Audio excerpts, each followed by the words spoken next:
Hi, Paul here. This was going to be a video about which businesses should be using Facebook or whether or not you could afford to not use Facebook. But instead I'm going to broaden the topic matter out to include the results of a survey done by the Social Media Examiner. And the Social Media Examiner is a Facebook page and a website that they probably amount to being social media gurus. People certainly pay a lot of attention to them, and if you look at the number of likes they've got there, 283,000, so they're considered to be a web-based organisation that knows what it's talking about with regard to social media. Now they produce a report every year, and it's called the Social Media Marketing Industry Report. And this year the report was based on a survey of 2,800 internet marketers. Now these are self-identified internet marketers, and what marketers really means in this context I'm not absolutely sure. Is it businesses that have a marketing department, or one or two people who are trying to do marketing on behalf of those businesses, or are we talking about people who solely make a living or try to make a living doing internet marketing, selling stuff on the internet? I'm not sure, but either way it gives a good indication of what a substantial number of people are doing with social media. So we'll take a look at some of the key indicators that come out of this survey, just to give you an idea of what people think of the various social medias and what they think those medias do for them. So here is one question that was in the survey: use of social media marketing. The overwhelming majority, 97%, indicated they are participating in social media marketing. So of the 2,800, virtually everybody does it. A significant 92% of marketers said that social media was important to their business. Okay, so I think we all know that social media can be very important if you're doing it properly. Years using social media marketing. 56% of marketers surveyed have at least 2 years of social media marketing. Then if you look at the pie chart there, you'll find, I think I quickly estimated it, that something a little in excess of 30% of people have been doing it for 3 years or more, some for more than 5 years. So if that's true, then a lot of people are committed to social media marketing once they get into it. Let's have a look at the next question. Measuring social media ROI. Only about 1 in 3, 37%, agreed that they are able to measure their social activities. Well, that's not true. You can measure them very well. There are lots of statistics available, for instance, in Facebook. It's whether these people know how to measure their social media activities and their successes and their failings, and whether they can be bothered to put the time in, or put the time into learning about what's available. Mobile optimized blogs. 43% of marketers surveyed have a mobile optimized blog, up from 28% in 2013. I don't think that figure, 43%, represents the websites in total that are out there. I think typically most, in the case of the majority of websites, around only about 10% are optimized for mobile at this stage. Now the fact that these people have identified themselves as marketers means that they're probably a more savvy group, and they therefore know that they should be mobile responsive. But in the main, lack of mobile and tablet responsiveness is an issue across the board. Next up, weekly time committed for social media marketing. When I talk to small businesses, people that I talk to about their websites, I certainly get the impression that a lot of people know that they should be doing, for instance, Facebook. Virtually everybody I speak to is doing it, but everybody regards it as a chore, and they spend more hours at it than they would like to. Now, according to this, a significant 64% of marketers are using social media for 6 hours or more, and 37% for 11 hours or more weekly. So that's a lot.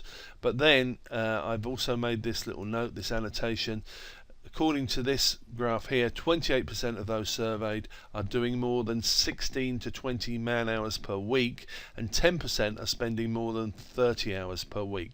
So I guess you would only do that if you were a bigger organization. Organizations like my own, I run an agency for the website developer Zine, and we have in-house content writers, people who can write your blogs and face posts for you, and there is a lot of take up from small/medium-sized businesses for that service. And the reason is because that social media, although it's important, it also turns out to be a chore for most people, and not that many people are doing it terribly professionally. So people come to the likes of us to remove that burden from them. Benefits of social media marketing. The top two benefits of social media marketing are increasing exposure and increasing traffic. A significant 92% of all marketers indicated that their social media efforts have generated more exposure for their business. Increasing traffic was the second major benefit, with 80% reporting positive results. So increasing exposure, increasing traffic, that's what you would expect, that's the idea of it. But as I think we've seen, and we probably will see as we go on, that you get better results after the first year.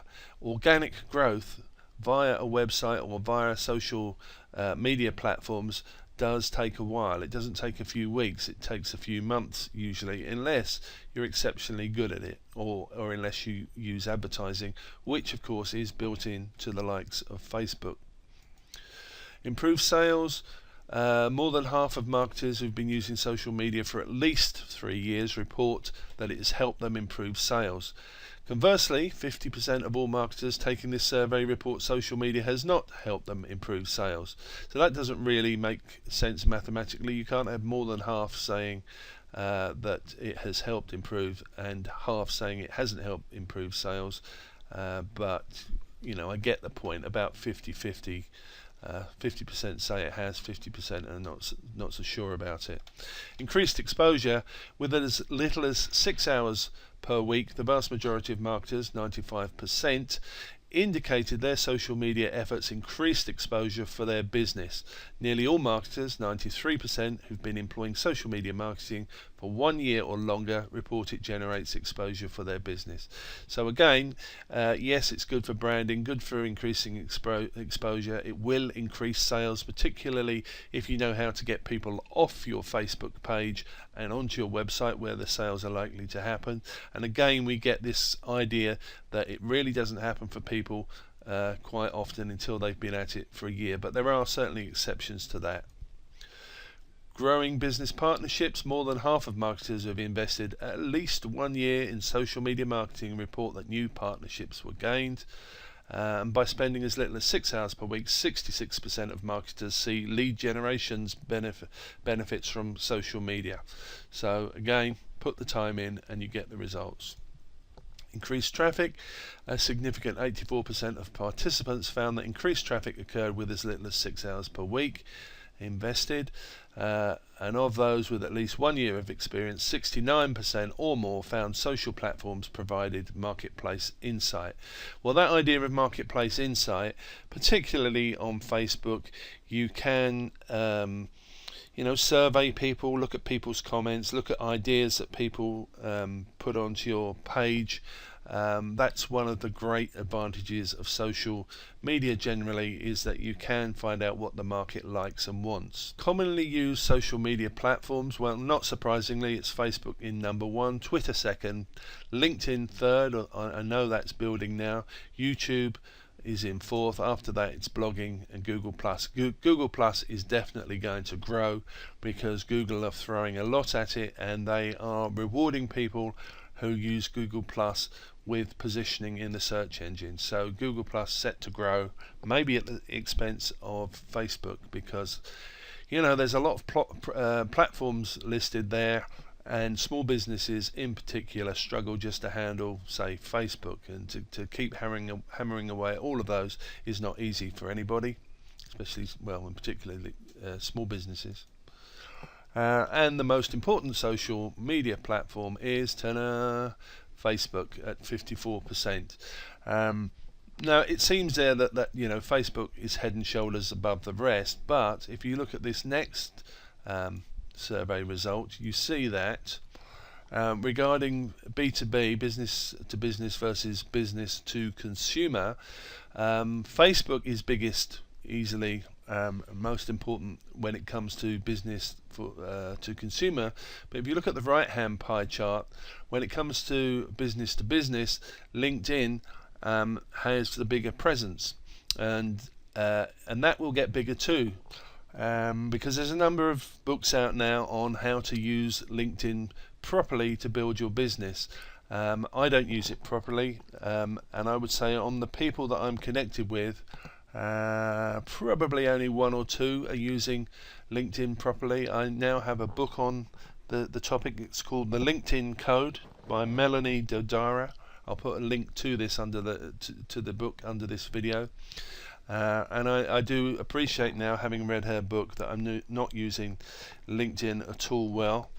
But I think that you will find in the coming year or year and a half, there'll be a lot more emphasis on LinkedIn as businesses strive to use it to make contacts with other businesses. The great thing about LinkedIn is that it's a way of avoiding gatekeepers. If you send out a mail shot or try cold calling, often those will end up with receptionists and secretaries, and they get intercepted and they don't go anywhere. Whereas with LinkedIn, if you use it skillfully, you can build business relationships and get straight into contact with decision makers. So the last thing I will say about all of this social media and Facebook is that obviously the bigger the organization, the more manpower you have available, the easier it is to maintain a social media presence, because you can divide the work up between a number of individuals. So the bigger companies have all of the advantages, but nevertheless small companies do well. Some small companies do well just by putting in the necessary effort. And I have recently come across a few small businesses with Facebook pages where they're not using those Facebook pages in a very sophisticated way at all, and still they're getting decent results. Now, I would emphasize that these are lifestyle businesses where they're just looking to get a bit of extra work here or there. But as an example, I came across a plumber who had a Facebook page. It was pretty appalling. It didn't have a cover image at all. For instance, it just had the small profile, the 160 by 160 pixel profile image, and his contributions to his Facebook page were not great. All he was doing was every now and then he was posting a picture of a bathroom that he was installing or a toilet that he was plumbing in, and he was saying, look, I'm just doing this job at the moment in Manchester, and here's one I'm doing in Doncaster, and that was all he was saying. And yet he was getting quite a bit of work from that page because it was being shared by friends. The word was getting out that this was a jobbing plumber. He was obviously an honest guy, just doing an honest job, and that kind of Facebook presence was working well for him. And I've spoken to other people who've said the same thing. So, the takeaway from all of this is, if you want to build a business, build a brand, then you do have to put the time in to build an organic growth into your social media, and therefore make branding and sales happen from social media. It speeds up tremendously if you set aside an advertising budget. But if you're not into all that, if you are just a small lifestyle type type business, you can get away with a much lesser effort, providing that you are social with it and you're doing your best to share what you're doing with other people. So there are different ways of making progress with Facebook and with social media generally. Hope this helps, and I'll catch you in the next video.